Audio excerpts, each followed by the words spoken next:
नमस्कार साथियों, स्वागत है आप सभी का इतिहास सीरीज में। और मैं अभिषेक आप सभी का स्वागत करते हैं। पिछली वीडियो में हमने सिराजुद्दौला और अंग्रेज़ों के बीच हुए संघर्ष की बात हमने की थी, और आज की वीडियो में उसी से रिलेटेड अलीनगर की संधि, इस पर हम चर्चा करेंगे। तो चलिए बने रहिए हमारे साथ लास्ट तक। शुरू करते हैं। यह संधि प्लासी के युद्ध से पहले बंगाल के नवाब सिराजुद्दौला और ईस्ट इंडिया कंपनी के बीच हुई। फरवरी 1757 में हुई थी, और इनमें अंग्रेज़ों का प्रतिनिधित्व क्लाइव और वाटसन ने किया था। अंग्रेज़ों द्वारा कलकत्ता पर पुनः अधिकार कर लेने के बाद यह संधि की गई थी। इस संधि के द्वारा निम्नलिखित शर्तों के अधीन ईस्ट इंडिया कंपनी तथा सिराजुद्दौला के बीच सहमति हुई थी। ईस्ट इंडिया कंपनी को मुगल बादशाह के फरमान के अनुसार व्यापार की सुविधाएं फिर से दे दी गई थी। कलकत्ता पर अधिकार करने में अंग्रेज़ों की जो क्षति हुई, उसका हर्जाना नवाब को देना पड़ा। दोनों पक्षों ने भविष्य में शांति बनाए रखने का दावा किया।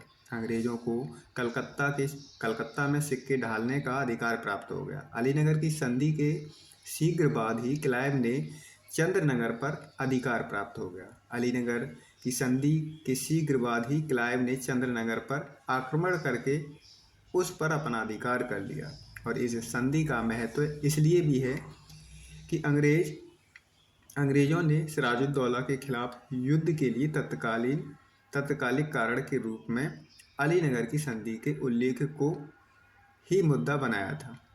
अब इसी के साथ हम जानेंगे आगे प्लासी का युद्ध। प्लासी की लड़ाई 23 जून 1757 को बंगाल के नवाब सिराजुद्दौला की सेना और रॉबर्ट क्लाइव के नेतृत्व में ईस्ट इंडिया कंपनी की सेना के बीच हुआ।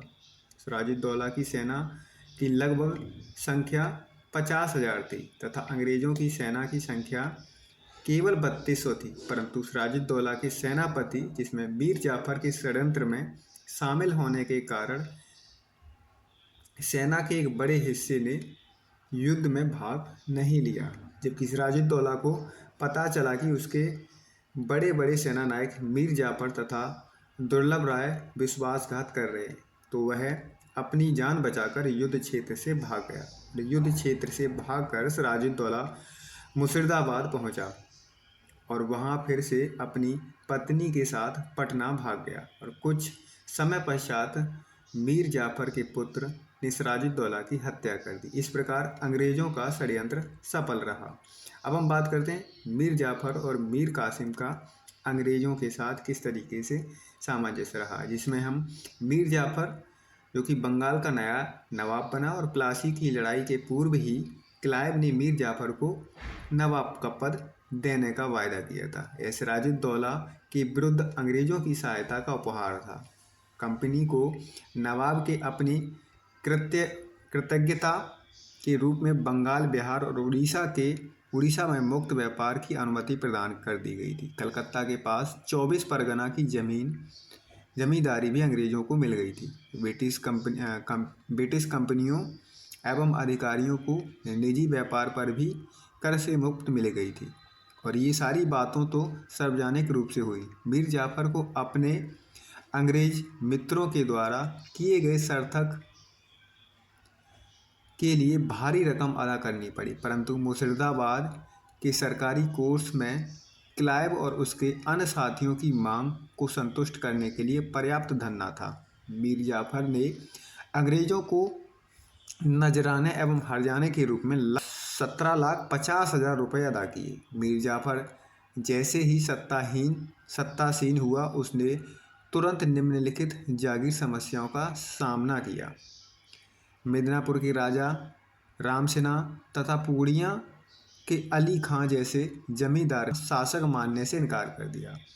उसको अपने कुछ अधिकारियों, विशेषकर दुर्लभ राय की वफादारी पर संदेह था। उसे विश्वास था कि दुर्लभ राय ने जमींदारों को उनके विरोध के लिए उकसाया था, परंतु दुर्लभ राय क्लाइव की शरण में था, इसलिए उसको मुगल बादशाह का पुत्र, जो बाद में शाह आलम के नाम से जाना गया, ने बंगाल के सिंहासन पर अधिकार करने का प्रयास किया। अंग्रेजी कंपनी का ऐसा विचार था कि मीर जाफर डच कंपनियों के सहयोग से बंगाल में अंग्रेजों को बढ़ते प्रभाव में कटौती करने की कोशिश कर रहा है। इस बीच जाफर के पुत्र मीरान की मृत्यु के कारण उत्तराधिकार के प्रश्न को लेकर फिर विवाद पैदा हो गया। मीरान के पुत्र और मीर जाफर के दामाद मीर कासिम के बीच इनके लिए संघर्ष हुआ। कलकत्ता में ने मीर कासिम का पक्ष लिया। बॉसेंटार्ट के साथ एक गुप्त समझौते के द्वारा मीर कासिम कंपनी को आवश्यक धन अदा करने के लिए इस शर्त पर सहमत हुआ कि वे यदि बंगाल के नवाब के लिए उसके दावे का समर्थन करें तो ये धन उनको दिया जाएगा।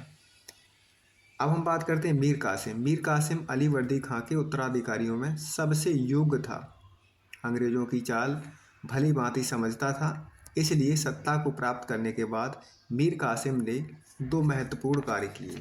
पहला कार्य था अपनी पसंद के अधिकारियों के साथ उसने नौकरशाही का पुनर्गठन किया और सेना के कौशल तथा क्षमता को बढ़ाने के लिए उसने उसमें भी सुधार किया। दूसरा था कलकत्ता में स्थित कंपनी से सुरक्षित